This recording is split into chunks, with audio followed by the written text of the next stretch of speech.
Is a complex and intricate case a coincidence or a premeditated one, a widespread epidemic, whether it is a natural or man-made disaster? Is it an angel or a demon who controls the wheel of fate? For more information, please refer to The Wheel of Angels. The book may be a bit slow to get hot, but it's definitely worth pursuing until the end. Give me a collection and give you a surprise. Feilu Novel Network reminds you that this novel and its characters are purely fictional. If there are any similarities, they are purely coincidental and should not be imitated. Chapter 1. Survival from Disaster, 1. You are listening at novelfull.audio. Reluctantly, Lu Qi slowly opened his eyes. A plain white wall came into sight. His eyes moved slightly to the right and saw a French window with good light filtering, which confirmed his guess that the wall he had seen earlier was actually the roof of the room. For Lu Qi, this situation has become commonplace. In recent months, his life has been chaotic, and he gets drunk every few days. When he wakes up in the morning, he is either in his own apartment or in a hotel. However, no matter where he is, there is almost no exception where a woman lying naked is lying next to him. The reason why it is said to be almost without exception is because there was indeed a special situation. That time, in a hotel, he woke up and lifted the blanket to find a naked man lying next to him. Although he was sure that his body was not in any abnormal condition, he still ran to the hospital's proctology department. That time really scared Lu Qi a lot. In the next few weeks, he did restrain himself and even swore to himself that for the sake of his physical and mental health, he must say goodbye to all of this immediately. However, over time, he fell back into the previous kind of decay. In fact, he had no attachment to this kind of life, and even had a contemptuous attitude. However, whenever he tossed and turned alone in the late night, the unforgettable scenes of the past kept coming to him one after another, even lingering in his dreams. Later, he found an antidote. Being drunk and dreaming to death. Although he knew it was equivalent to drinking poison to quench his thirst, he still drank it without any hesitation, because he held some kind of luck. Perhaps he had to face the moment in the past, when he had already been paralyzed by alcohol, he could no longer feel any pain or suffering. Next is the lottery segment that Lu Qi is most interested in. He wants to see what kind of woman is lying next to him this time, whether she is plump or slim, with snow-white or brown skin, and a slutty or slightly ladylike tone when speaking. Sometimes he even makes a bet with himself on what a girl's name is, such as Anna, Nina, or Annie. In short, it's those names that are called rotten in nightclubs. He doesn't care what the girl's name is, I just want to know if I guessed one or two words correctly, in order to have fun. Lu Qi looked on both sides and saw that there was no one around him. He was actually lying alone in a single bed, and it was not an ordinary single bed. The armrests on both sides and the small table at the end of the bed told Lu Qi that he seemed to be lying on the hospital bed, which was completely unexpected. Lu Qi suddenly sat up, and due to the flow of blood not keeping up with the speed of getting up, his head went dizzy. While he was powerless to hold his forehead, a sharp pain came from the back of his right hand. It was then that Lu Qi noticed a needle piercing his vein, and a light red transparent liquid slowly flowed into his body through the catheter. The other end of the catheter led to the armrest on the right side of the hospital bed. As Lu Qi watched the surging unknown liquid, a scene suddenly appeared in his mind of his head being pressed into the sewage tank, almost fainting from suffocation. Then flashed a scene of his body weakly drifting with the flow. Lu Qi's heart suddenly accelerated, his blood pressure soared, and his breathing became rapid. He vigorously shook his head, trying to get rid of those uncomfortable memories, but the red signal flickered on the wristband tightly wrapped around his left wrist. Unfortunately, it carried his memories back to a misty evening when the helicopter spun and fell to the ground, and the red warning lights in the cabin flickered with the whistling of the alarm. Just as Lu Qi was about to collapse mentally, the sound of arguments outside the ward rescued him. It was not difficult to judge from the sound that women had completely taken the upper hand. He perked up his ears to hear the truth, but unfortunately, the sound insulation in the ward was good. Even though women had a loud voice, they could only hear the movements and could not hear the details clearly. Lu Qi is familiar with this voice. Her owner's name is Sun Jinghua, who is the owner of a high-end nightclub and also Lu Qi's customer or intermediary. In his eyes, Sun Jinghua is a middle-aged woman who has business dealings with him and is only interested in profit. Lu Qi felt that he couldn't get rid of his relationship with Sun Jinghua while lying in the hospital room, so he began to reminisce about the past 2 days. The door of the room suddenly opened, and a woman and a man walked in one after another. Sun Jinghua was walking in front of him, a plump, seductive, and charming woman. Although she was almost 50 years old, she looked much younger than her real age.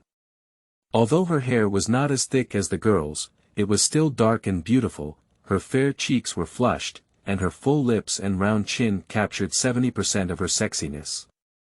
However, these were just illusions created by today's advanced medical beauty technology. Under her too thin eyebrows, her eyes soaked in dust and accidents ultimately betrayed her. The burly man behind Sun Jinghua is named Gao Zhida. His face clearly does not contain much technological crystallization, thus forming a sharp contrast with Sun Jinghua. A scar and a scabbed bald head clung to his towering shoulder like a mound, with 2 small eyes that seemed to smile rather than smile. It is doubtful whether he used a small knife to cut 2 incisions under his forehead, and whether there were eyeballs inside remains to be verified. The width of his nostrils seems to be on par with the catfish lips.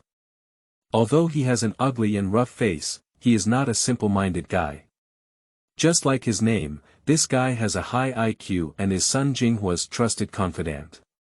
Unfortunately, he is not magnanimous enough and behaves particularly harshly when facing people with intelligence and talent that are on par with him. Therefore, Lu Qi always feels that Gao Zhida is somewhat uncooperative with him. Thank goodness you've finally woken up. If it's 2 more days later, I'll have to consider transferring you to a regular ward. After that, Sun Jinghua swayed her fat buttocks and walked over to Lu Qi, trembling and sitting on the hospital bed. She knew this was a ward, but she started smoking cigarettes without any remorse. Lu Qi let out a light sigh and frowned, asking, "Why am I here?" Sun Jinghua remained silent. She gave a glance to Gao Zhida and continued smoking leisurely. Gao Zhida understood and maintained a smile on his face, saying to Lu Qi, "You were thrown into the sewer of the subway station and drifted into the river along the water flow. Fortunately, I secretly installed a tracker on you, otherwise your body would have drifted into the sea to feed the fish. The embarrassing behavior you were brought up with is definitely a wonder. It seems that Angela's reputation has been completely destroyed to this day." He even let out mocking laughter. If it weren't for Sun Jinghua's glance at him, I'm afraid we would have to continue. Lu Qi frowned tightly, trying to recreate the memory that had drifted with the current in his days. When he realized that it was indeed something that happened not long ago, he said to Gao Zhida, "My mind is a bit confused now, so it's best for you to give me some tips to help me recall what I did these past 2 days, why I got anesthetized, why I fell into the river, and why I'm lying in the hospital again now." Chapter 2. Survival from Disaster, 2. You are listening at novelfull.audio. Sun Jinghua looked at Lu Qi and said with half a doubt, "It seems that not only have you suffered from external injuries, but your mental state has also been affected. Do you want me to call a psychologist for you? This hospital is the best, and the doctors are also the best. For them, amnesia must be a pediatrician." "I haven't lost my memory, but my mind is a bit confused," Lu Qi said impatiently. As soon as the words fell, the door of the ward was suddenly pushed open. A tall and thin doctor rushed into the ward and saw 2 people standing by the hospital bed. The doctor was somewhat surprised and hesitated for a moment. He walked straight towards the patient on the bed and said to the other person, "The patient's vital signs have fluctuated violently and may require rescue. Please leave immediately." The doctor arrived at the bedside, only to find that Lu Qi had already woken up and sat up. Except for his expression, everything seemed normal, which puzzled the doctor. He glanced at Lu Qi's left wrist, which was flashing a soft green light bracelet, and then operated on the equipment at the head of the bed. Lu Qi's various body indicators were projected in front of the doctor. Seeing that the indicators were basically normal, he breathed a sigh of relief. He then browsed through Lu Qi's treatment and medication records and said, the patient used the most advanced medical plan, and the medicine was also the most expensive, so the recovery was quite fast. However, I suggest staying in the hospital for observation for a few more days until the situation stabilizes completely before being discharged. This guy was a special operations team member when he joined the army, and his physique was very good. He just can't remember what happened a few days ago. Could you please show him? Sun Jinghua stood up after exhaling a puff of smoke. Although dissatisfied with the behavior of smoking in the ward, the doctor knows that those who come here for medical treatment are either rich or expensive, and this patient has knife and gun injuries, which is definitely not a good thing, so he dare not speak too much. He took out a small flashlight and conducted a general examination of Lu Qi's pupils, and then said, when the patient was admitted to the hospital, they had already undergone a comprehensive examination, including the brain, so the possibility of brain tissue damage causing amnesia is very small. The problem this patient encountered belongs to the local memory loss caused by post-traumatic stress disorder, which is a self-protection mechanism of the human body. Its function is to prevent the patient from being harmed by a terrible experience of secondary injury. Improving this situation mainly depends on the patient's self-regulation and appropriate psychological counseling. It is not something that can be overcome in a day or two. This symptom usually lasts for several months to years, and some may even last a lifetime. Therefore, it is necessary for relatives and friends to give patients more care and help them overcome their psychological trauma. In Lu Qi's view, the so-called post-traumatic stress disorder is simply an excuse for cowards and a pretentious rhetoric. If one really had this disease, they wouldn't have nightmares. So he looked down on Sun Jinghua and Gao Zhida and said to the doctor disdainfully, do you think they look like family and friends? I'm fine, you go out first. I have something to talk to them about. The doctor wore an awkward yet polite smile from beginning to end, but inwardly cursed this guy for not being well liked. Then he nodded and said, I won't disturb you. The nurse will bring the medicine in later. You must take it on time. After the doctor left, Sun Jinghua's face showed helplessness and she was no longer interested in smoking. She sat back on the hospital bed and said to Lu Qi, whether it's amnesia or any obstacles, it seems that you really can't remember what happened recently. In fact, only you know what you have experienced. I can only give you some tips to help you recall memories. Today is July 19th, and you entered the hospital on July 12th. That is to say, including today, you have been unconscious in the hospital for nearly 7 days. Out of these 7 days, you have spent 4 days in the repair room treating wounds. There is no time to get your consent on this matter. It was my own decision. Because at that time, you were covered in injuries all over your body, and there were a few places that were quite dangerous, especially the incision in your abdomen, which is said to be only a few millimeters away from your liver and almost killed you. Lu Qi suddenly felt his abdomen uncomfortable. He quickly lifted his clothes to check and found that he did have a few more scars on his body.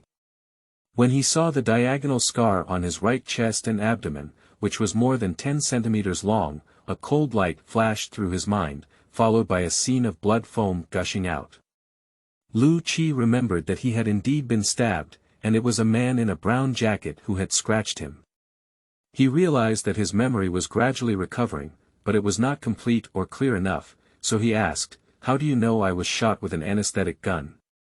Gao Zhida pointed at Lu Qi's left shoulder and said, "Your 2 moves were indeed careless, but they didn't end up so badly. Besides, when I found you, a needle was still stuck in your body, so I'm sure you were hit by an anesthetic bullet." The moment Lu Qi covered his shoulder, the scene of a guy wearing a helmet and a night coat shooting at him from behind was vividly remembered. The next second, he was scratched by a man in front of him with a dagger.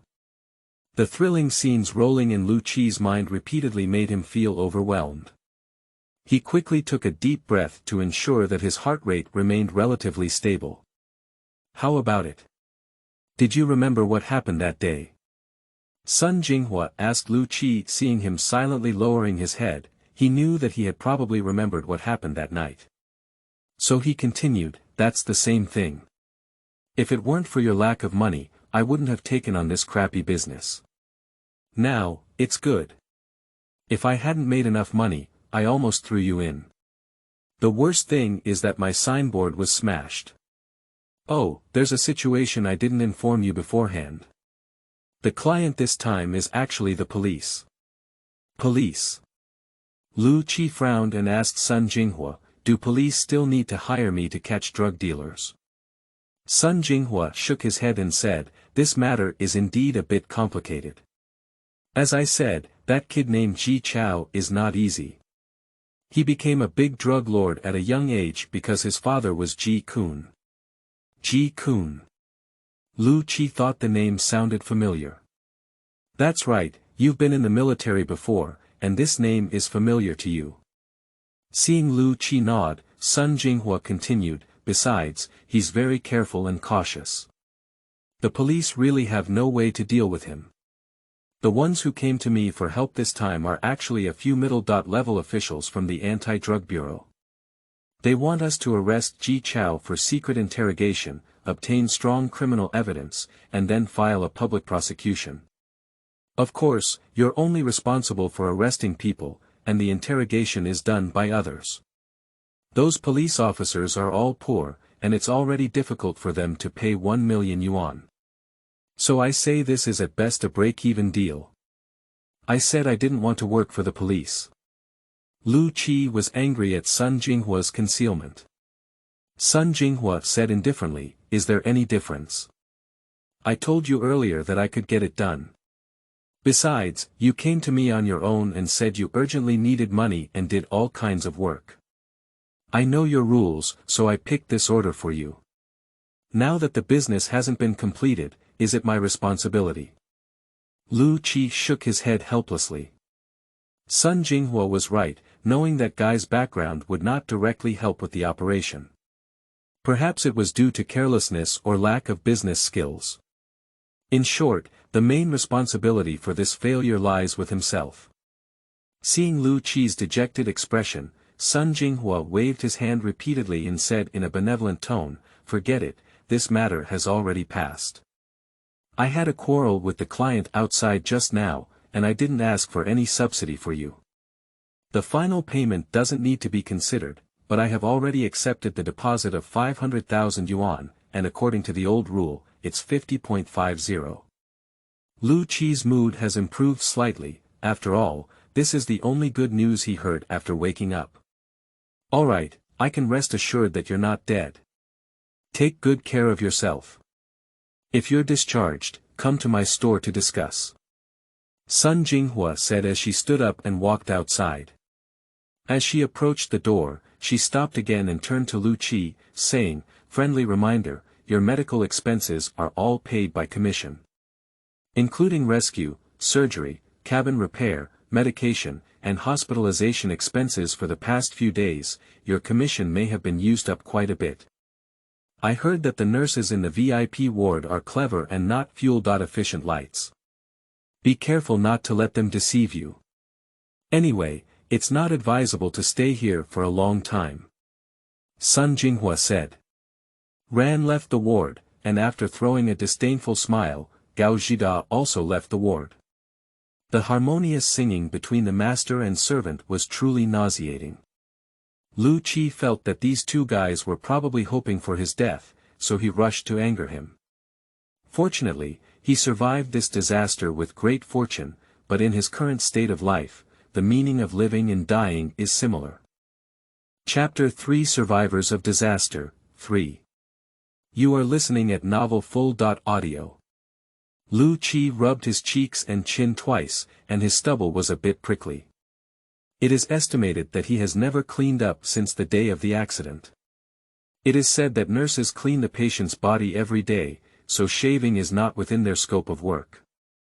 Thinking about having a beautiful nurse help him take a shower in the next few days, he couldn't help but feel a bit comfortable. Then he laughed self-deprecatingly. However, it was not out of guilt for his dirty thoughts, but a psychology that had been difficult to deal with in the past. To be honest, Lu Qi is indeed a conceited person, but fortunately he admitted it himself, so he never carried it back. Psychological burden. Lu Qi planned to take a walk down the ground. After all, there was no activity for 7 days. He didn't want to keep up with those otaku who lived in the virtual world all day and had to move around only to use the restroom and eat. As soon as he lifted the blanket, the doorbell of the ward rang. Lu Qi remembered when the doctor left, saying that the nurse would bring medicine later. He looked at the shift card on the wall and saw that the nurse on duty was indeed beautiful and had a friendly smile. Thinking of meeting this beautiful nurse soon, he quickly turned his face outside the window, pretended to gaze at the distant scenery, and after a moment of contemplation, said deeply, "Please come in." The nurse walked into the ward and arrived at the bedside. Lu Qi slowly turned his face, but in the moment he met the expectant nurse, his gentlemanly smile solidified on his face. Is this the beauty that Sun Jinghua is talking about? Even if the standard for a beautiful woman is not a hot figure or a beautiful appearance, at least she must have a symmetrical figure and straight facial features. However, the person in front of her is also too fat, with a bucket waist, elephant legs, and 2 Kirin arms that are even thicker than Lu Qi's arms. Her eyes have been squeezed by the fat on her face, leaving only 2 gaps. If it weren't for a pair of glasses on the bridge of her nose, it's hard to find where her eyes are. Fortunately, her face is relatively friendly. Lu Qi looked at the beautiful nurse on the duty card and then at the person in front of him. He stuttered and said, "Did you go to the wrong ward?" The chubby nurse guessed Lu Qi's thoughts and quickly explained, "Xiaojie is not feeling well and has taken 2 days off. I will take care of you for her during these 2 days." Lu Qi chuckled and collapsed on the hospital bed like a deflated ball. He thought to himself, if you don't die in a disaster, you must have good luck. This kind of nonsense is simply deceiving. This is a newly launched drug that is very effective in repairing scars left behind by wounds, said the chubby nurse as she handed the tray to Lu Qi. Lu Qi weakly propped up his body, lifted the 2 capsules from the medicine cup into his mouth, and then picked up a water cup to drink them all in one gulp. The chubby nurse smelled the smell of smoke in the ward and casually turned on the ventilation device, asking with a very serious expression, "Did you smoke?" It was the woman who went out just now who smoked. The chubby nurse said reluctantly, "Tobacco, alcohol, and hallucinogens are not good for the body at all. Even a good physique cannot withstand extravagance, and your liver is heavily burdened. It's best to quit drinking." Lu Qi doesn't like others to criticize her lifestyle habits, but the advice from the chubby nurse is entirely out of goodwill and won't make her feel cold. So she perfunctorily said, "I'll try my best. Well, I don't sleep well. Can you help me get some sleeping pills?" The chubby nurse said cautiously, "I can't help with this. I have to follow the doctor's advice on what medication to take and how much to take. Besides, I can do everything for you, such as taking meals and washing up." Lu Qi suddenly had an inexplicable sense of crisis, and he asked nervously, "So, when I was unconscious, did you also wash my face? The one in charge of taking care of you is Xiaojie. I was just temporarily replacing her today. She's been feeling tired lately and always takes leave at any moment." The chubby nurse said with a worried expression on her face. It was truly fortunate in misfortune, and Lu Qi breathed a sigh of relief. However, he immediately felt guilty for his harshness, so he changed his smile and said to the chubby nurse, Could you please turn on the TV for me?" The chubby nurse pressed the switch on the TV on the control panel at the head of the bed, and several projectors set on the roof immediately started. Accompanied by a resounding overture, a fashionable and elegant female host walked lightly into view and sat in front of Lu Qi. Although it was only a holographic image, its perfect effect was enough to make the audience feel as if the host was really close. Audience friends, today is July 19, 2048. This is the weekend, and we are once again gathered at the recording site of the Time Figures Oriental Edition program. Welcome to this episode. Today, we finally invited a long-lost guest. Actually, we had intended to invite him in as early as last year when the program was founded, but he insisted on appearing on the program this year because he belongs to the dragon family. This is his 36-year-old zodiac year, and according to his own prediction, 2048 will be a year of rapid progress in his career. The program team respects his opinion and only invited him over today. So, who is this mysterious guest? I won't say, let him.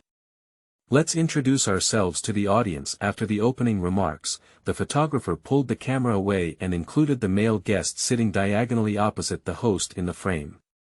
The man's suit was straight, with a neat cut, and his towering nose easily lifted a pair of glasses with gold rims. Under his thick eyebrows, his sunken eye sockets were filled with shiny little eyeballs, constantly emitting the elite's usual capable demeanor. The elite leaned slightly and smiled, saying to Lu Qi, "Hello everyone, I am Luo Wei." Lu Qi has no impression of this person, and there are only two types of people who can make it to the chronicles. The first type is social celebrities, usually well-known actors, directors, sports stars, etc. Luo Wei is obviously not one of them, so he should belong to the second type. He is a person who has made outstanding contributions or influence in certain important fields. These people are often old and unknown, and it is difficult to see young and accomplished people. Hey! It's too simple, why don't you introduce yourself? The host asked Luo Wei in confusion, with a hint of almost flattering admiration between his eyebrows. Rovi leaned over again and said, "Oh, it's not worth mentioning. You're too modest, right? Let me introduce you to Luo Wei. He is one of the top 10 pharmaceutical companies in the world and the founder and CEO of Reconstructive Technology. Perhaps his name is new to everyone, but Reconstructive Technology is already well-known today. Although it is a pharmaceutical company, it has actually penetrated into every aspect of our lives. We are more or less exposed to products developed by Reconstructive Technology when we are injured, sick, beautiful, and even in healthcare. The broad-spectrum anti-cancer drug cancer rehabilitation formulation in my hand is expected to become a blessing for billions of cancer patients worldwide. Since entering clinical trials in 2046, it has been cured in less than 2 years. Did you anticipate this result of nearly 10,000 cases of cancer for clinical trials? This result is not satisfactory, but I believe there will definitely be better market feedback after it is launched, as its efficacy is evident to all. When saying this, Ro's humility has been greatly reduced compared to before. In fact, we took a lot of risk when we agreed to postpone our interview with you. At the beginning of the program's establishment, no one knew if People of the Times could persist until the 36th issue. I remember that cancer rehabilitation was controversial at the beginning of its launch. Apart from medical institutions in various countries, including many doctors, they firmly opposed this drug. The reason was the saying, "There is no cure for all diseases in the world." When faced with various questioning voices, you chose to remain silent. Later, with its excellent performance, those questioning voices disappeared. So today, can you tell us what philosophy you followed when developing this drug, and this process? What has inspired you in it? Chapter 4. Survivors of Disaster, 4. You are listening at novelfull.audio. Lo nodded with great interest and said, "In traditional medical concepts, there is a fundamental principle called prescribed medicine according to the symptoms. Since the ancient legendary doctors such as Bian Ke, Zhang Zhongjing, and Hua Tuo, they have been following this philosophy in medical treatment. To this day, it is still a truth upheld in the medical community.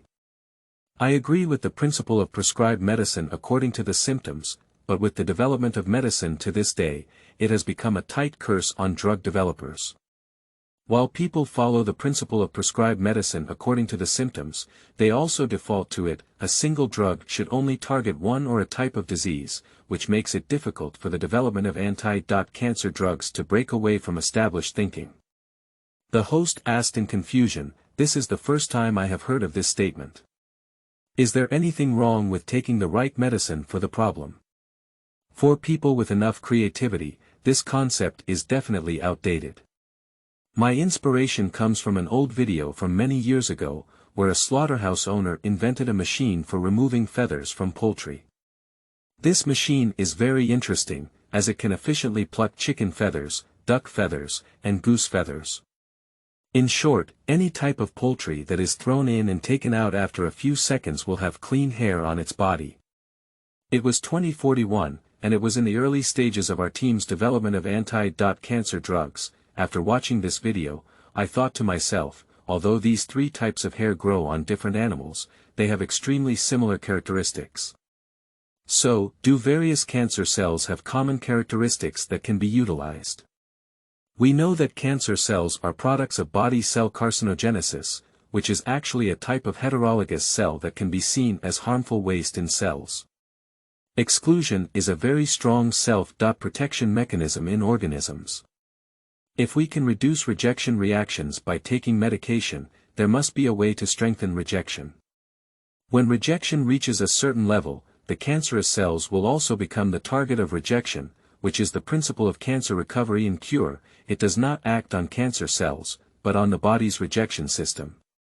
On the road to fighting cancer, we did not take the ordinary path, but chose to take a different path. However, different paths lead to the same outcome, and the efficiency is higher in Lu Qi's view. Luo Wei is a typical representative of the elite class. Most of the people in this class come from prestigious backgrounds, have access to the latest information, and possess a large amount of resources. They are located at the top of the social pyramid, and any achievement is beyond the reach of ordinary people who strive for it in their lifetime.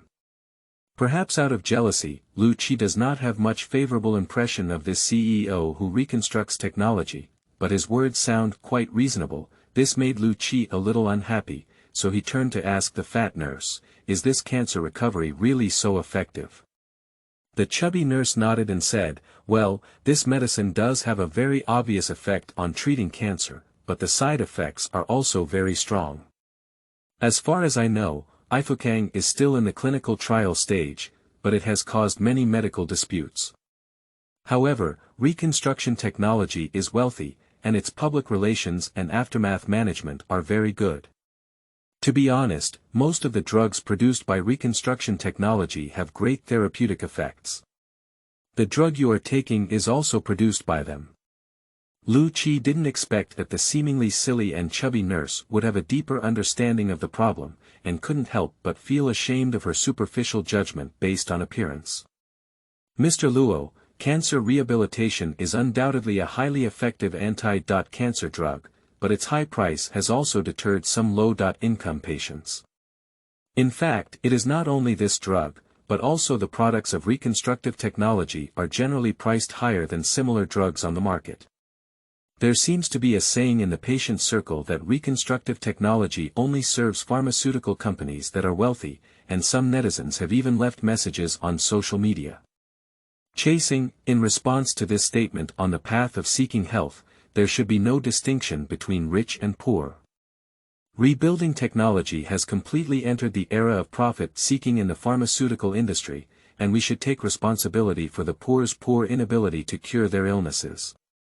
What is your opinion on this?" Voice at the beginning, a sugar-coated bullet hit the interviewee with confidence, and then sharp questions put them in an awkward position.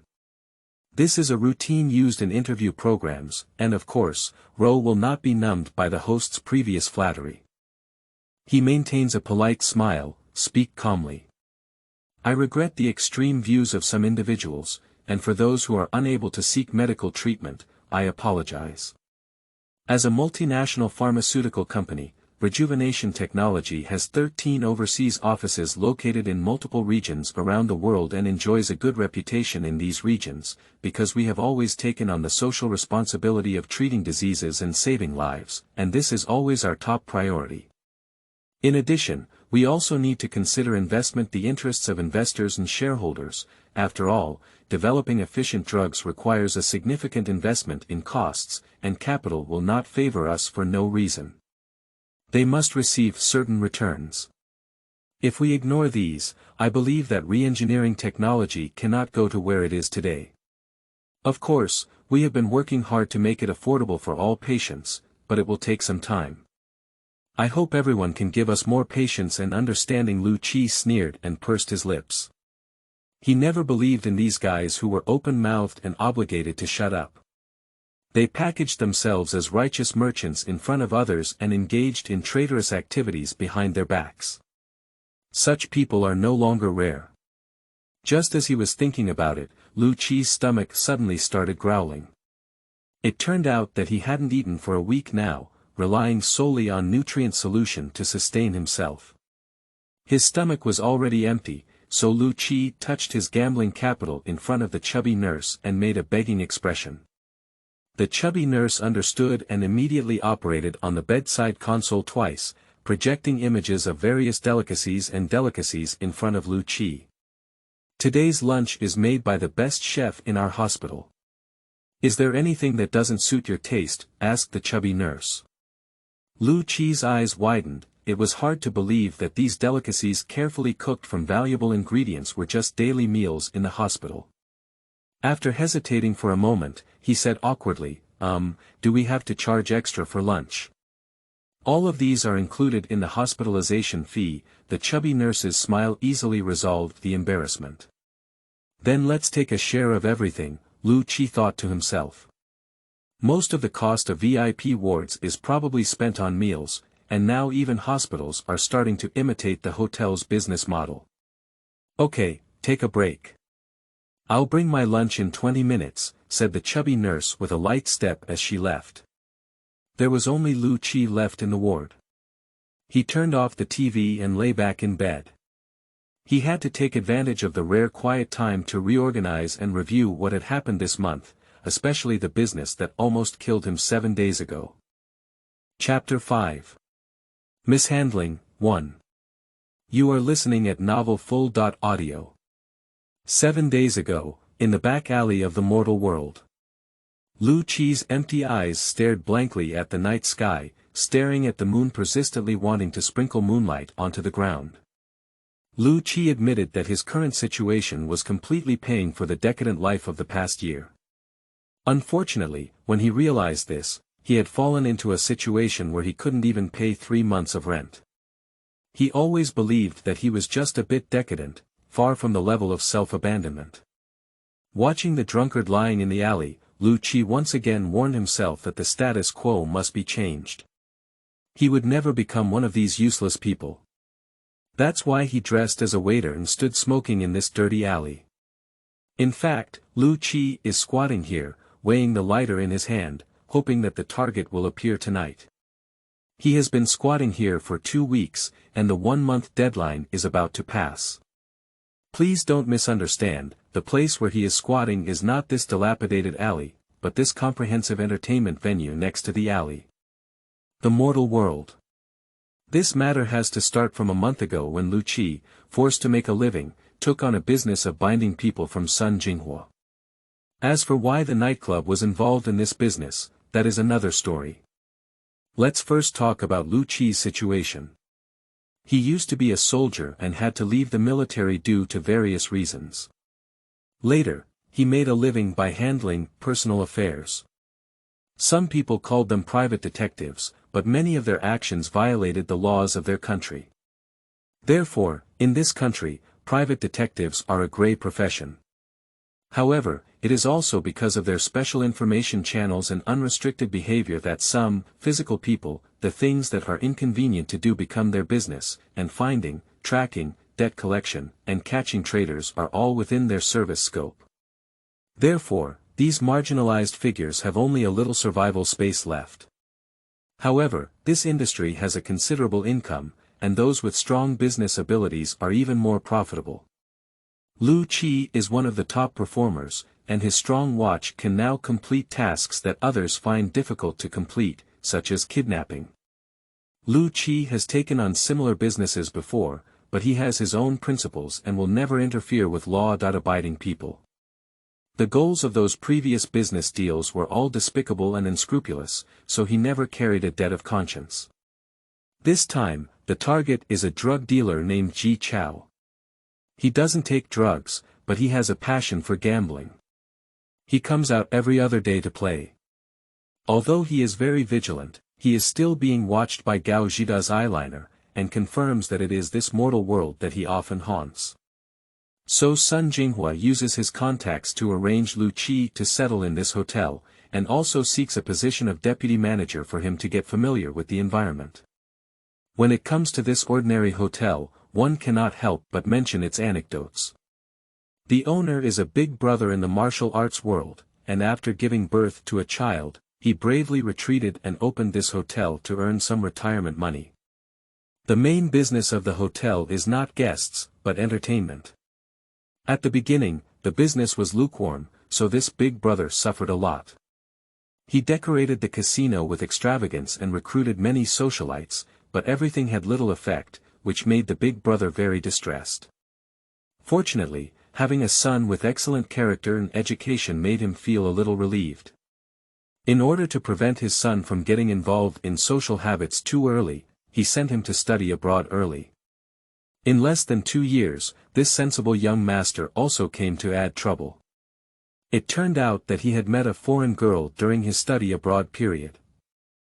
The innocent young master thought he had found his true love in this life and insisted on marrying her at a young age. This elder brother had an agreement with a brother who shared joys and sorrows in his early years. If the descendants of the two families were of the opposite sex, they would become in-laws. Sure enough, the brother later gave birth to a daughter, but the elder brother never mentioned this matter to his son. He promised to do it as soon as possible, let alone betray the brother.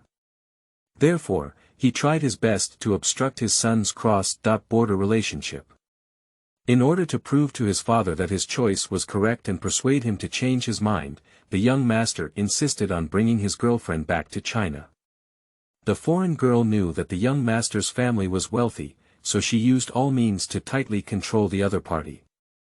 She witnessed the huge postpartum period and spared no effort to establish the image of a future good daughter. Law.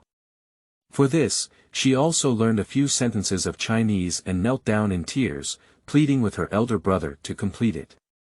What kind of person is Big Brother? He has already developed a keen eye and easily saw through the heart, liver, spleen, lungs, and kidneys of foreign girls, so his opposition became even more intense. Faced with his father's resolute attitude and the thought of not being able to spend his entire life with his beloved, the young master, in despair, shaved his hair and became a monk, earning the Dharma name, Lo Fan. As the only son who shoulders the responsibility of inheriting family business and passing on the family line, how can the elder brother allow his son to become a monk? He has had several long conversations with his son under the guise of Shangxiang, hoping to persuade him to return to secular life. Unfortunately, L.A. Fan always refers to him as a donor, and he really doesn't consider the elder brother as his own father anymore.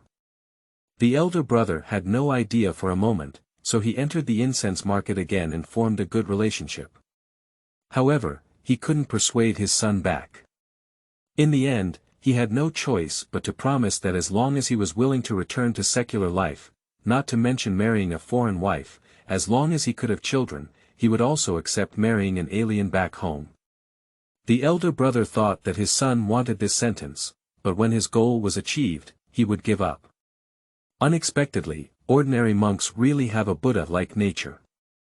During the day, he talks to his master and senior brothers about scriptures and teachings, and at night, he meditates in Zen. In just 2 months, he actually comprehends the Buddhist teachings that others can only comprehend after years of cultivation.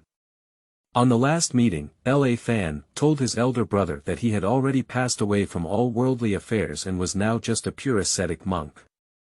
He earnestly begged his elder brother not to entangle with him anymore.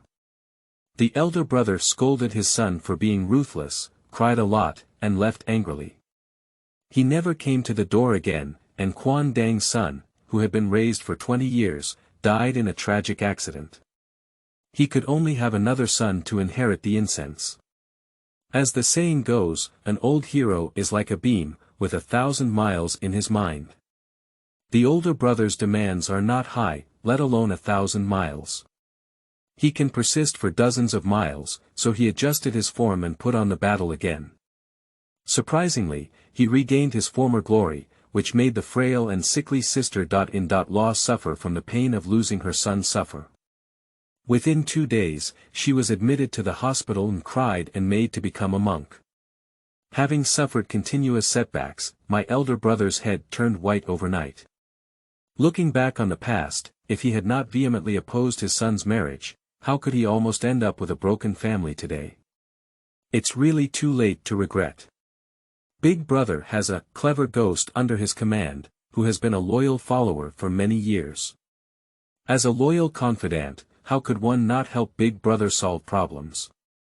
3 days later, the clever ghost happily told the Big Brother that a nobleman had arrived at the hotel who could untie the Big Brother's knot. The Big Brother was tormented by household chores, and any nobleman or commoner who could help him solve his problems would have to wait for a while.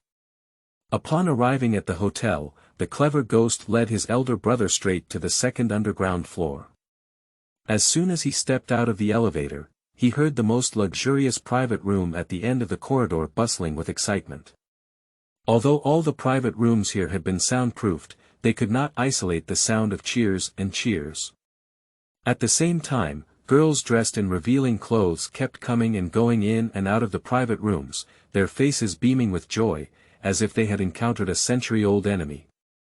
Big Brother couldn't guess where the divine was coming from, but he caused such a big battle. Curious Big Brother was pushed into the private room by the clever ghost with a smile. The room was filled with the smell of alcohol and a lewd atmosphere, with empty wine bottles everywhere. Dozens of young and beautiful girls surrounded a man, each holding wine glasses and dancing their slender waist like a demon. The elder brother felt that the voice was both familiar and unfamiliar. He squeezed into the group of demons, and the man who appeared in front of him was actually a long-lost, ordinary monk.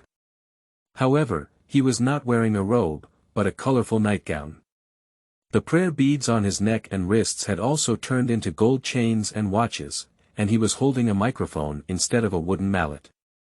At this moment, he was indulging in singing the Song of Mortals.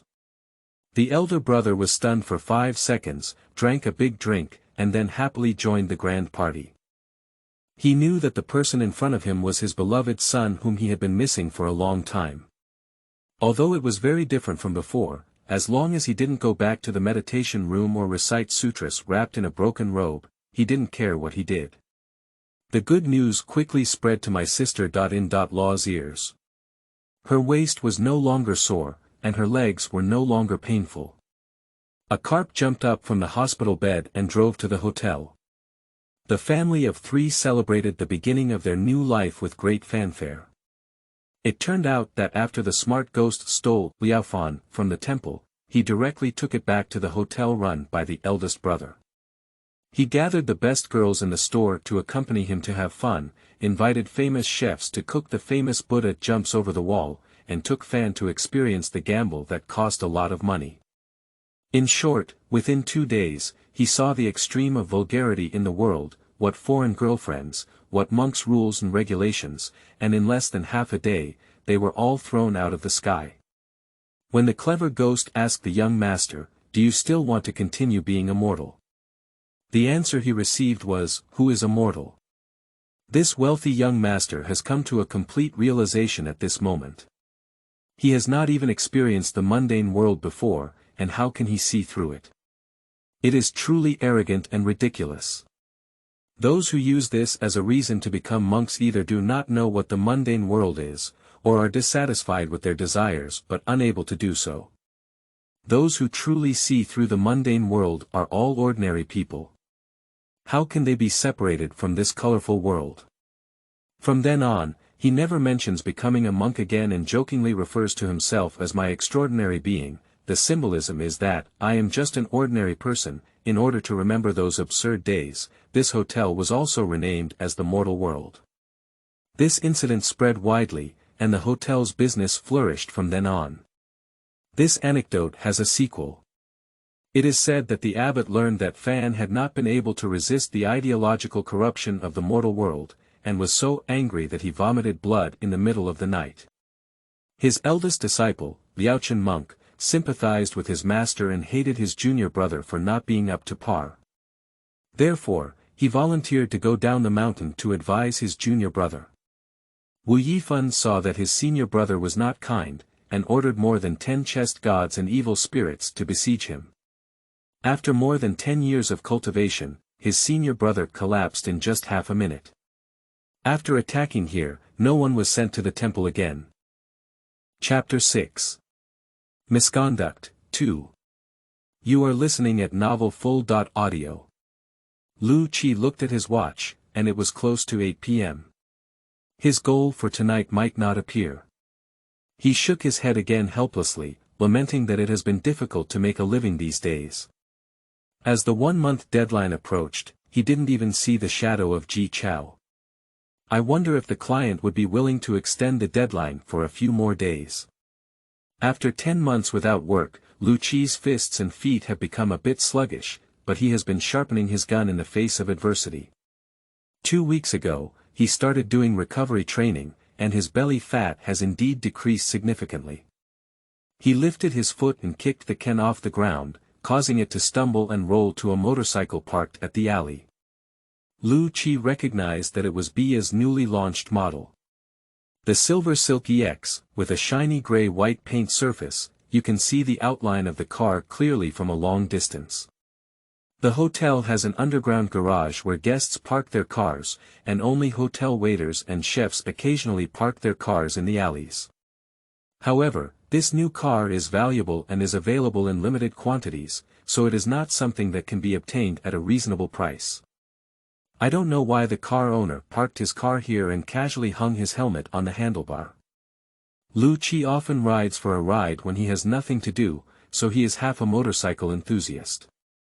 So he walked over and circled the car twice, trying to fill his eyes as much as possible. When he saw a big pet dog sticker on the side of his helmet, he thought to himself that he was still a dog lover. The car owner was probably a woman. Lu Qi, the target, appears in the garage. Suddenly, Gao Jida's voice came from the communicator. Upon hearing this, Lu Qi immediately became energized and asked Gao Jida, how many people did he bring with him? I just brought one. Lu Qi threw the unfinished half of his cigarette onto the ground and fiercely crushed it, thinking to himself that this stinky drug dealer has finally appeared. His living expenses for the second half of the year can only rely on this business, and he must be taken today. Lu Qi returned to the hotel through the back door, walked straight through the kitchen to the elevator. The first floor was the lobby, the second floor was the restaurant, and the third and fourth floors were various slot machines. Lu Qi knew that real gamblers would definitely choose to sit at the gambling table, so he was going to the casino located on the 5th floor. At 8 o'clock in the evening, it was the time for the big shots to enter. When Lu Qi walked out of the elevator, he happened to bump into the casino manager, who was bowing with a smile. This elevator was used by guests and only a few managers, and Lu Qi did not have permission to use it. Moreover, he brought a smell of oil fumes into the casino, which made the manager very angry. He reached out to grab Lu Qi's arm, but was firmly grabbed by Lu Qi's right hand and twisted it accordingly. Although it was just a simple counter-capture, it was more than enough to deal with the manager, who was powerless. He let out a scream and quickly tiptoed to tilt his entire body towards the direction where his arm was twisted. Even though this did not alleviate the piercing pain from his wrist, he gritted his teeth and begged for mercy. Hey! Let go, let go. It hurts, it hurts. Lu Qi only wanted to give him a warning and didn't want to cause trouble, so he let go, but his sharp gaze still aimed into the manager's eyes. The manager has long heard that a deputy manager has arrived at the bar, who is a related person with some skills and is quite difficult to deal with. It's probably this guy. After figuring it out, the manager quickly waved his hand to the security guard who was approaching this side, indicating that everything was normal. The security guard thought it was just a misunderstanding, so they all returned to their positions. Lu Qi was secretly pleased in his heart, so that no one would interfere with the work later. The target is about to enter the elevator, it should be the 5th floor. The voice of Gao Zhida came from the communicator again. Lu Qi stood quietly in the corner of the wall, staring intently at the elevator entrance. 2 minutes later, Ji Chao walked out leisurely. Today, he was wearing a white knee-length windbreaker, with pants and a vest inside. He was wearing a pair of brown sunglasses, which were not low-key or too conspicuous. The manager saw him and just bent down as usual to put on a warm face. It seemed that he was not a valued guest of the hotel, but he must be a regular guest because he did not exchange funds or let the bodyguard go, indicating that the chips were already in the card. Ji Chao's bodyguard is a male who is less than 1.8 meters tall, with a muscular and well-proportioned physique. He is not a muscular type and is between the ages of 30 and 35, looking refined and refined. Intuition tells Lu Qi that this person is likely to be a trouble. Previous experience has shown that bodyguards with big arms, thick waist, and a fierce face can only be used to scare people. When dealing with insiders, they immediately reveal the essence of a paper tiger, but on the contrary, those who seem to be harmless are the most difficult to deal with. The casino has a large area, and as an industry expert, Lu Qi will not always follow behind Ji Chao like a rookie. It is not only laborious but also easy to expose. The most efficient method is to stay in a relatively fixed area and keep an eye on it from a distance. Lu Qi adopts this method. There is a circle of additional floors on the outskirts of the casino, with tables and chairs for gamblers to rest. It is also the best location for casino security to observe the situation inside the venue. As a hotel service staff, Lu Qi walks back and forth on the additional floors, which will not arouse anyone's suspicion and can easily grasp every move of Ji Chao. Ji Chao first played 2 dice and then played a few strokes on the roulette wheel. He didn't play much and couldn't tell if he was losing or winning. Later, he found a spot on the card table in Swoha and never moved again. As is well known, compared to the lucky gameplay of roulette and dice, Swoha tests the player's brain and courage more. It is reasonable for drug dealers like Ji Chao, who are cunning and bold, to like this kind of gameplay.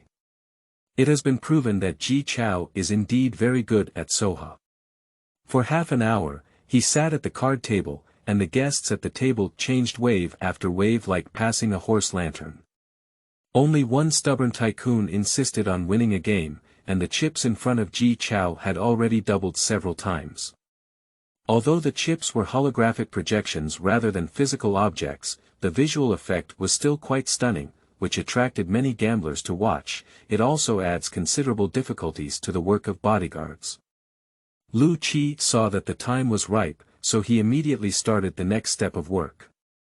He added layers and walked unsteadily towards Ji Chao's table, taking the tray from a sexy and tall waitress and sending her to other gambling tables. Lu Qi crawled into the crowd of gamblers and took advantage of the bodyguard's inattention to take out something and spray it on Ji Chao's head. Ji Chao felt a hint of coolness coming from the back of his head. He immediately turned around to investigate. Lu Qi smiled and casually placed a drink in front of him, then walked up to the stubborn tycoon and brought him a drink before leaving as if nothing had happened. Ji Chao touched his head and felt a bit damp on his hands, but it seemed like there was no problem. He looked at the bodyguard with questioning eyes and saw that they didn't notice anything unusual, so he continued playing cards with peace of mind. Chapter 7. Mishandling, 3. You are listening at novelfull.audio. As it was almost 9 o'clock, the bodyguard whispered in Ji Chao's ear that the tycoon had won the final victory with a pair of A, and Ji Chao could have withdrawn earlier. The reason why he followed in the end was nothing more than to lose a little more. He gave the tycoon a thumbs up, and the tycoon snorted without a smile. It seemed that he had noticed that the other party was throwing water, and he was quite ungrateful about it. Ji Chao pulled out the card from the playing table, and the projection of the chips disappeared in an instant. After leaving the table, he went to the restroom. Lu Qi was worried about what he was going to do, so he planned to follow in and take a look. As soon as he arrived at the door, he was stopped by a bodyguard, which was annoying. The bodyguard turned a blind eye to everyone else, but Lu Qi was not allowed in. It seems that the close contact just now has already made the bodyguard take precautions against him.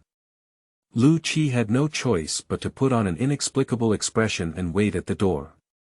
After Ji Chao came out, the bodyguards released him. He had to symbolically go in and take a walk, pretending to wash his hands. By the time he came out, Ji Chao and the bodyguards had already walked to the elevator entrance. If Lu Qi rushed over and squeezed into the elevator at this moment, it would be like telling the other party that he was tracking. Fortunately, he was not the only one monitoring Ji Chao. So he said to Gao Zhida, "The target has entered the elevator, he may need to go to the garage, send someone to follow him, and I will come over immediately." After that, Lu Qi quickly walked towards the safe passage. The elevator has gone upstairs, and this guy can't leave without playing until midnight, unless you startle the snake. Gao Zhida's tone was not very friendly. The 6th floor is a public bar, the 7th floor is a private room for senior members, and further up is the guest room. Lu Qi thinks that Ji Chao cannot run to such a place to open a room, he should go upstairs to have a drink. The elevator goes directly to the 7th floor, please follow closely and don't make any mistakes.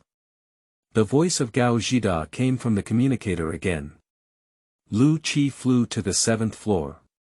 When he walked out of the safe passage, he saw Ji Chao talking to the manager of the bar. The manager's name was Lan. She was a coquettish woman in her 30s. She had the appearance of Sun Jingjing, but after all, she was a little taller, so she was more graceful. After some courtesy, Ji Chao was allowed into a magnificent double door by the manager, which was a VIP exclusive door for senior members.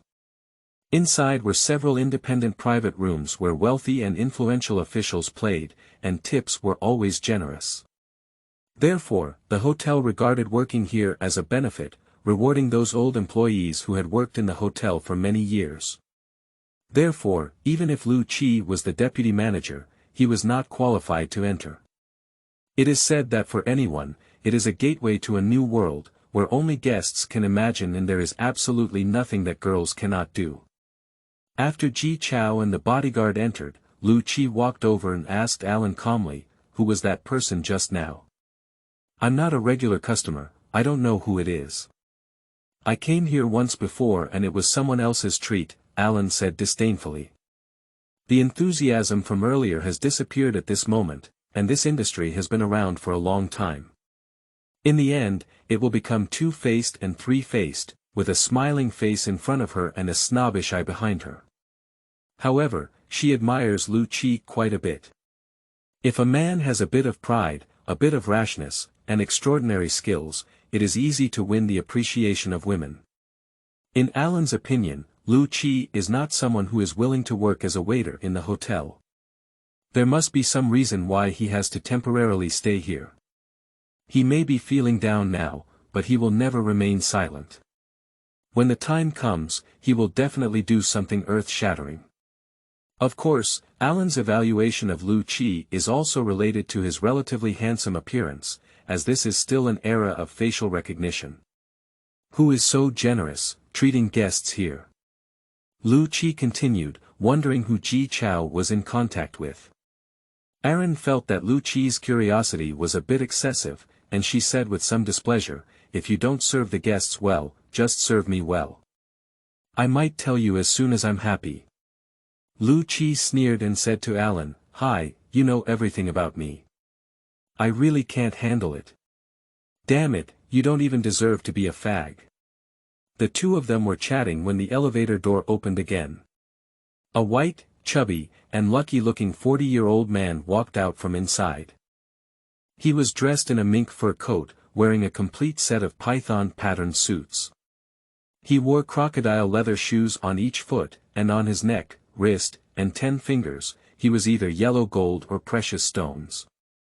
At first glance, he knew he was a refined person who would interpret vulgarity to the extreme.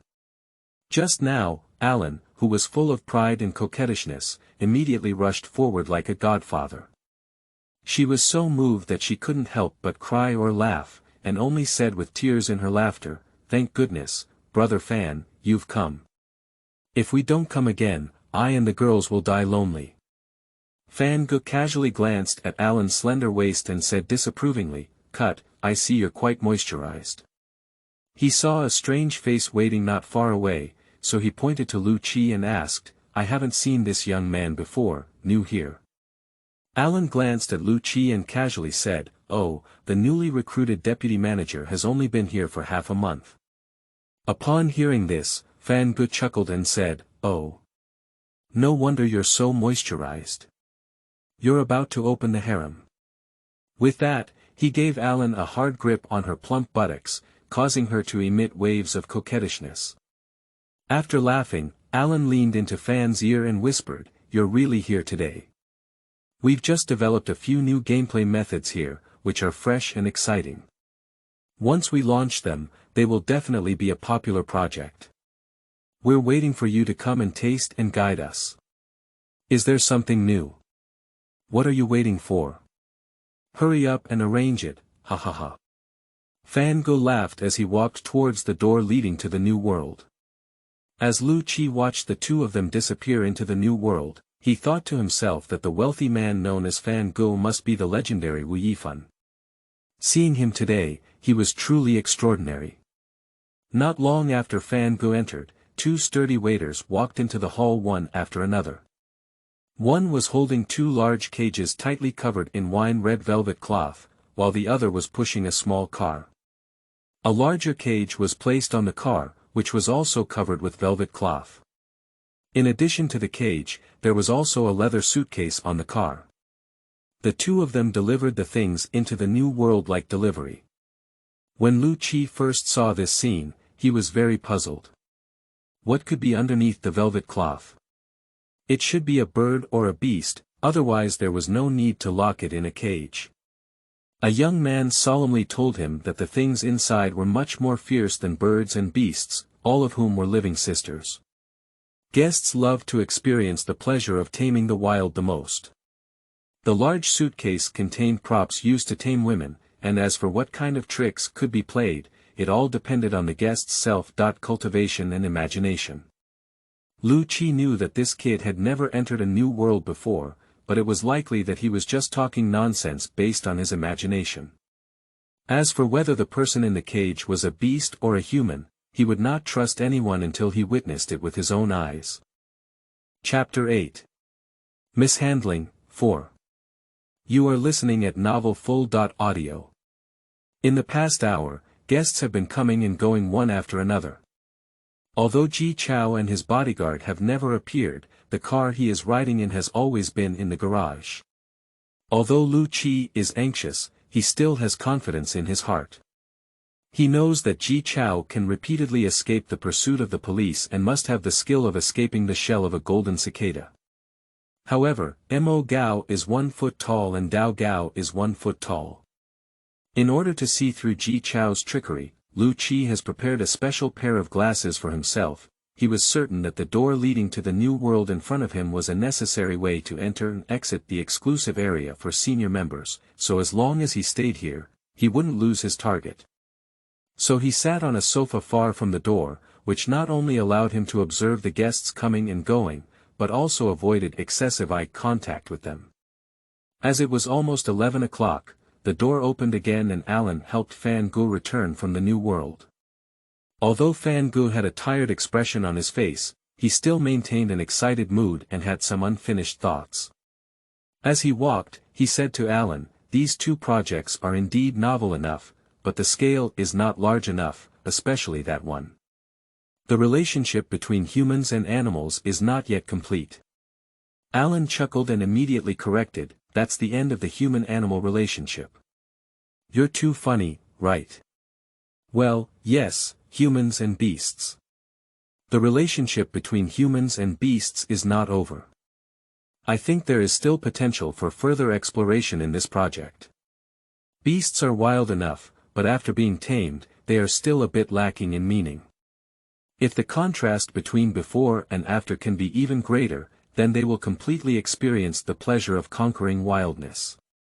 I think the fundamental problem is that they haven't entered the characters and are not deeply involved in the game. They must treat themselves as beasts from the bottom of their hearts. Animals are already domesticated by beasts, eh? Take a look, after all, it's still about human and animal relationships, ha ha ha. After laughing, Fan Gu reminded Alan again, I'll put it more bluntly, but that's what I mean. You organize everyone to study and improve the quality of this project, and I believe it must be a hit. Alan immediately flattered and said, what kind of person are you, Fan Gu? He has a lot of knowledge, so naturally speaking, it's not rough. Come back next week and I promise to give you a brand new experience. I have a good view of you, Fan Gu nodded frequently, revealing a slightly sinister and brilliant smile as he spoke.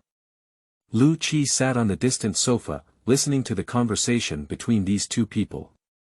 However, until they walked into the elevator, Lu Qi only heard the words, human beast, wild beast, and animal, so he thought that the cages he had just sent in contained birds and beasts.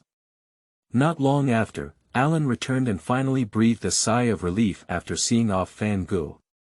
She slumped on the sofa, poked the cigarette into her mouth, and didn't want to reach for a lighter on the coffee table. She glanced at Lu Qi and said, oh, you're still wearing glasses. What kind of civilized person are you pretending to be? She didn't forget to sneer twice. That's your god of wealth? Lu Qi asked while lighting a cigarette for Alan. Alan said disdainfully, goddess of wealth, that's the living Buddha. Serving him all day long is exhausting and he has to work tirelessly for him from morning till night. When will this kind of life become a leader? As the two chatted, Ji Chao and the bodyguard finally appeared. Aaron asked Lu Qi to take care of him, but Lu Qi glanced at Ji Chao and continued to lean on the sofa smoking like a normal person.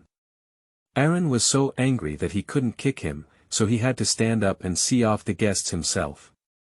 Ji Chao and the bodyguard did not slow down for Alan. The two of them walked quickly into the elevator, obviously not wanting too much attention.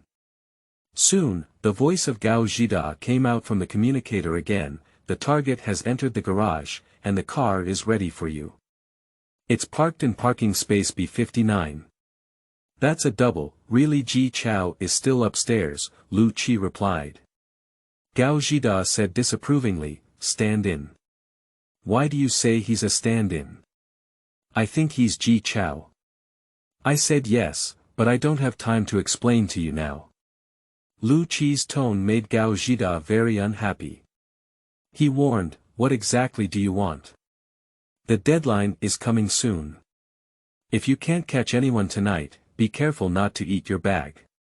Before Gao Zhida could finish speaking, Lu Qi had already thrown the communicator in his ear into the fish tank next to him.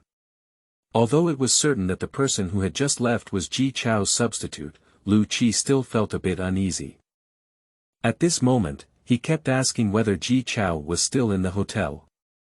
However, he believed that as long as Ji Chao appeared in front of him, no matter what he looked like, he would definitely not escape his dazzling eyes. 10 minutes later, the door to the new world opened again, and a bald man wearing sunglasses walked out. He was wearing a navy blue jacket, black bell-bottoms with flame patterns on his legs, and a pair of leather boots studded with steel nails, which was a typical retro punk style.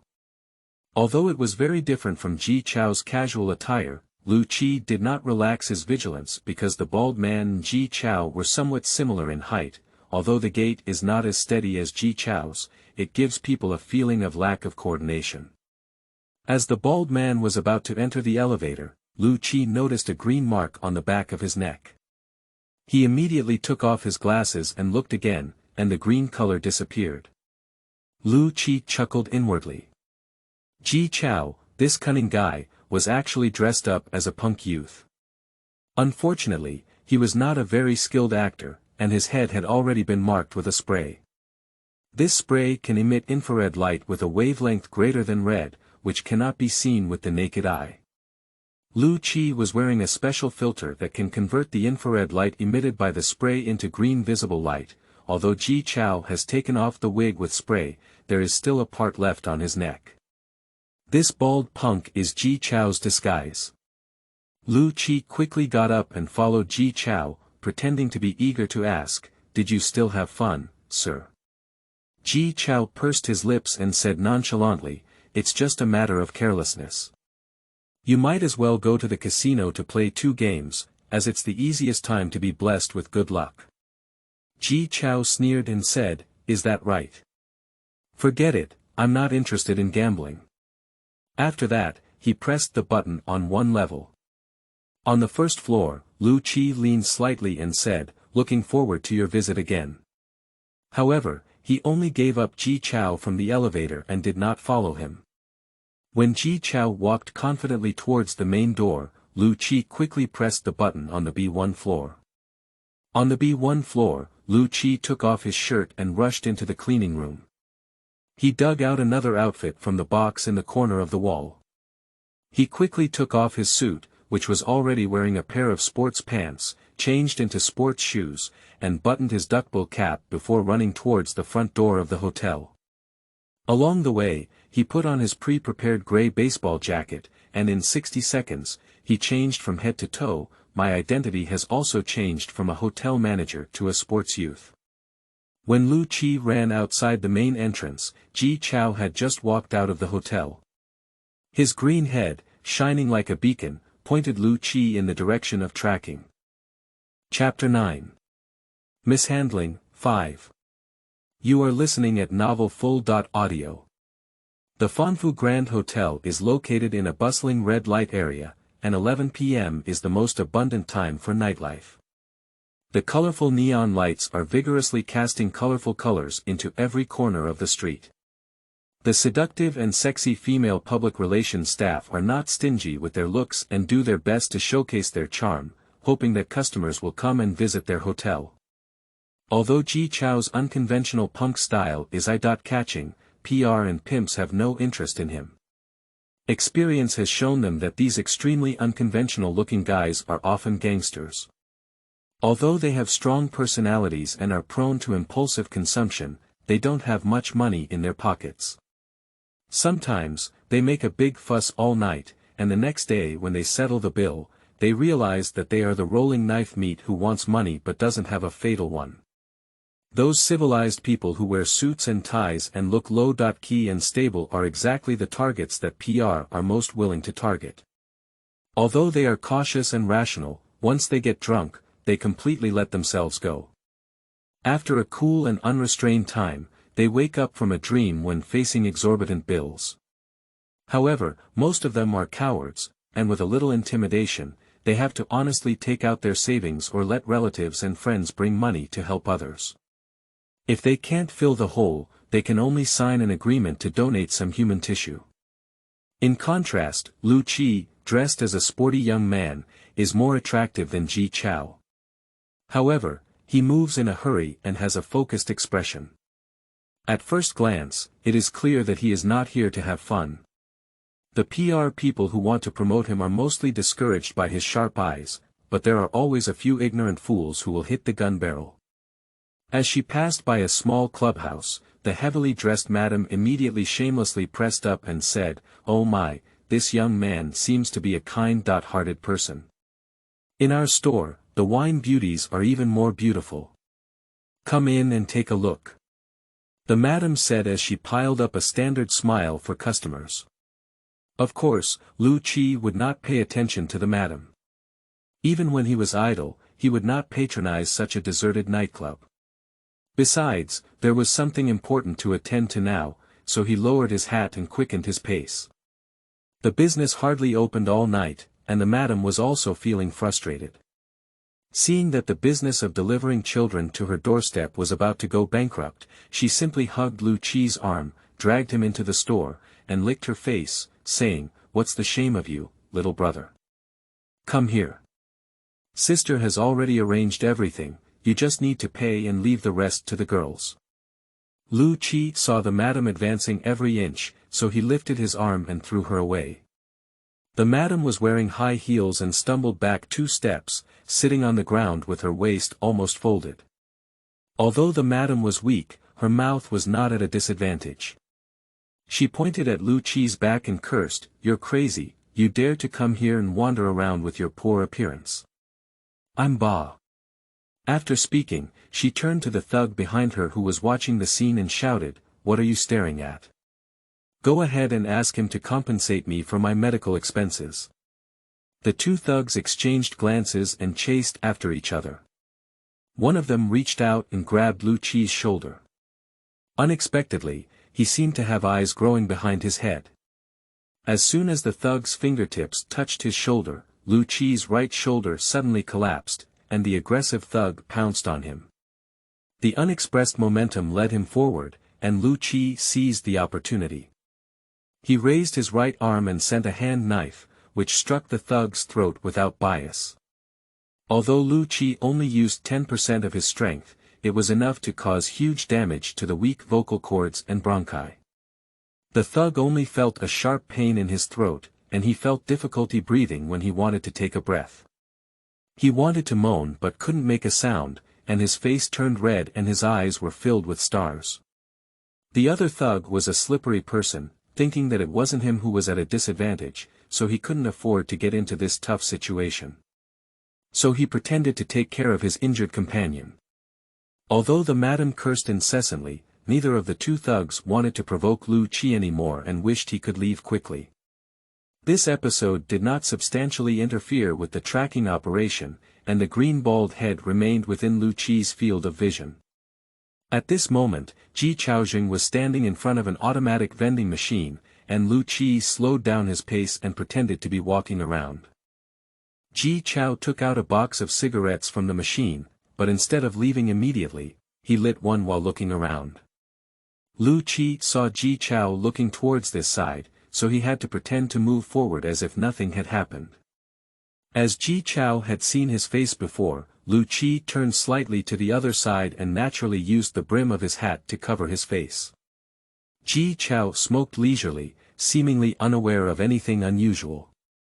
After walking more than 10 meters, Lu Qi pretended to turn around unintentionally, only to find that Ji Chao was no longer in front of the vending machine.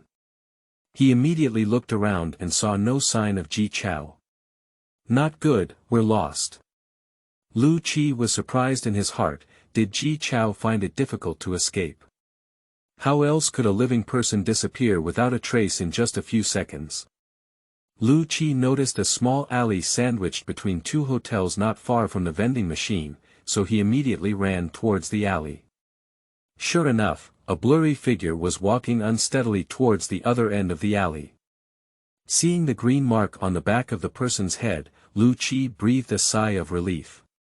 He immediately told himself that he had to tighten his nerves. Ji Chao might have noticed something, so he entered a secluded alley. If he found someone following in, his actions would be completely exposed. So Lu Qi quickly crossed the adjacent alley and arrived at another street with relatively few people.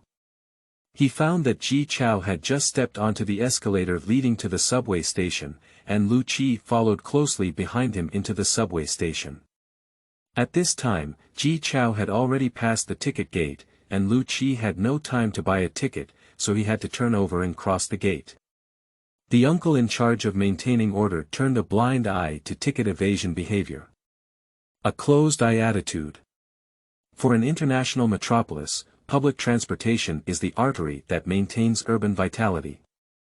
Therefore, even at midnight, there are still many passengers waiting for the train. As soon as Lu Qi stepped onto the platform, he caught up with a train entering the station. Before the tram could stop, passengers crowded towards the train doors, and once they opened, they rushed forward. Lu Qi and Ji Chao maintained a distance of 2 carriages, staring intently at the target without taking it lightly, as using a tram to escape tracking was a compulsory course for criminals. Ji Chao was indeed not in a hurry to get on the train. Instead, he absent-mindedly played with the lighter in his hand. There were very few passengers left on the platform, and he got on the train at the last moment before the tram door closed.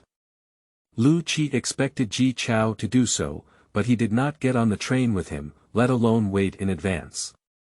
Instead, he watched the tram slowly start and accelerate. He saw Ji Chao in the carriage looking at him with puzzled eyes until they disappeared from each other's sight. Lu Qi sighed helplessly.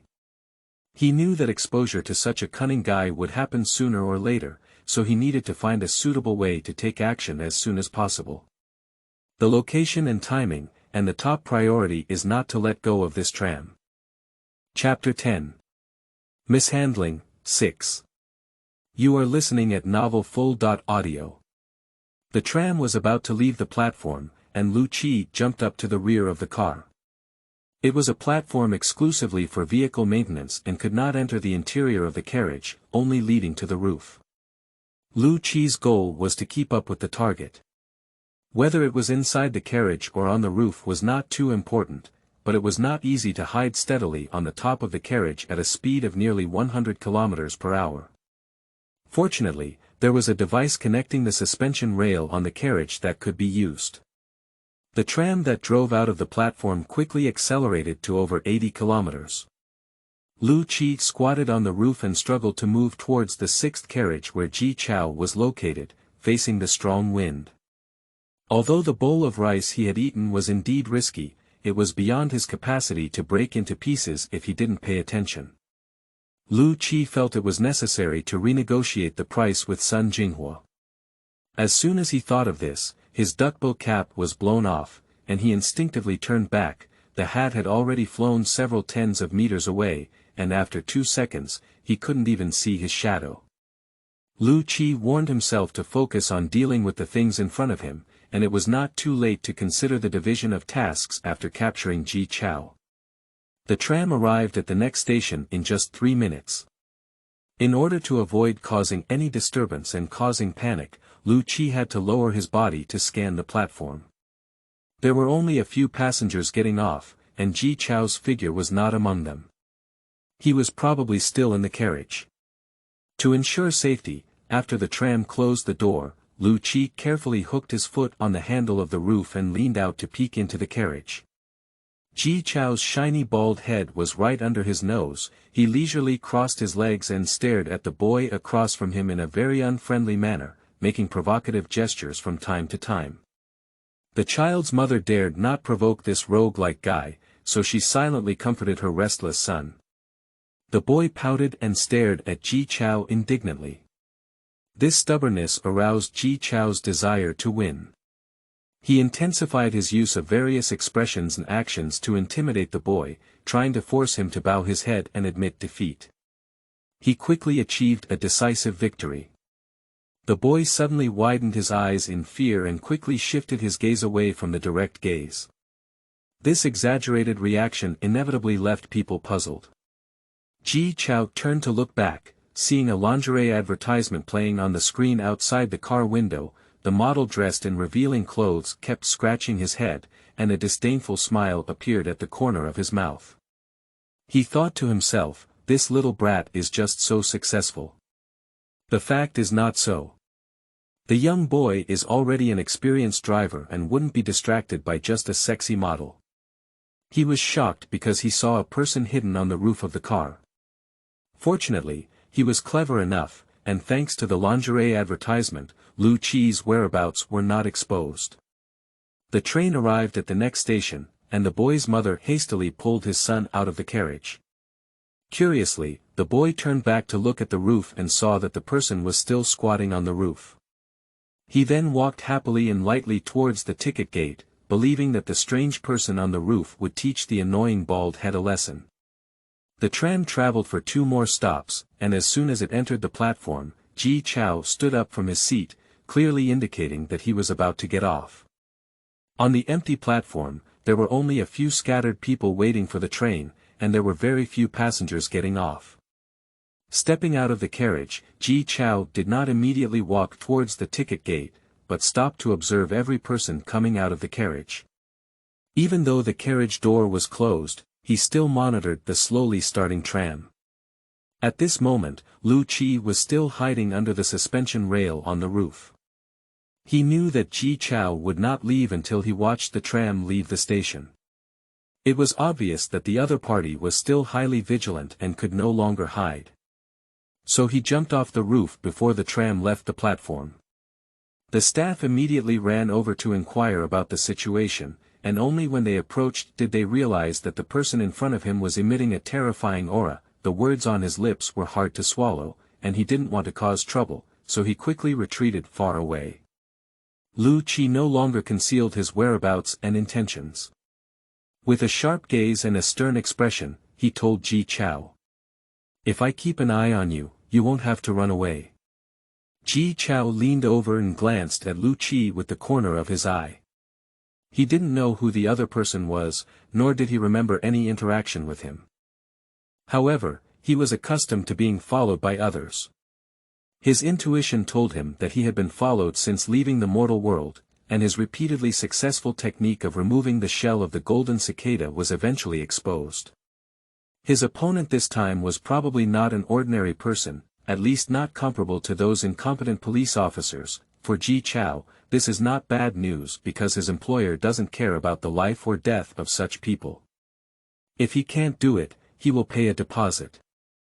Since he can't get rid of him now, it's better to get rid of him.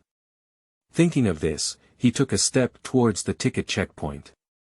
Lu Qi followed him closely. He knew that his opponent was a tough bone this time, but he didn't have to hide anymore, which made him feel a little easier. However, this idea only lasted less than 10 seconds, because Ji Chao did not walk up the stairs leading to the exit after passing the ticket gate, but walked along the stairs on the other side to a deeper underground. Lu Qi frowned. He knows that this road leads to the land of no light, which is known as the tragedy of civilization. No light is a metaphor, a euphemism for despair. Yes, it is a hopeless field that has deviated from the original intention of construction. The land of no light was built during wartime. In order to avoid air raids, people built this huge and sturdy shelter underground. The center of the shelter is located at the same coordinate as the city center on the surface, and extends radially in all directions, covering the main urban area like a spider web. It even connects subway lines and underground drainage networks, so that people can live here for a long time. The flames of war eventually did not spread to this city, and the painstakingly built shelters were quickly forgotten by people. Later, with the increase of population and the influx of outsiders, shelters gradually became a place for unemployed and homeless people to live. Due to lack of management, or simply no management at all, this place developed into a breeding ground for evil. Thieves and criminals used this place as a hiding place, making it a major threat to urban security. The authorities once mobilized police forces to clear the area, but after delving deeper, the police realized that not all of them were criminals hiding here. The main residents of this place were marginalized individuals such as drug addicts, beggars, terminally ill patients, and elderly people with mental disorders. They gathered in groups of 3 or 5, hiding underground during the day and climbing to the ground at night in search of daily necessities. They were unable to break free from this cycle. I can only wait for the end of life in boredom and desolation. When one dies, I bury them. The authorities once wanted to drive these people out, but considering that if they were not properly resettled in a short period of time, it would instead become a burden on society and even have a negative impact on urban security, the matter dragged on and ultimately came to an end. Later on, the city seemed to acquiesce to everything that was happening beneath its feet, and people stopped talking about it. Occasionally mentioning it was just a cold shake of their heads. Anyway, they would never have any connection with this place in their lifetime, and Lu Qi never thought that he would one day step into the land of no light.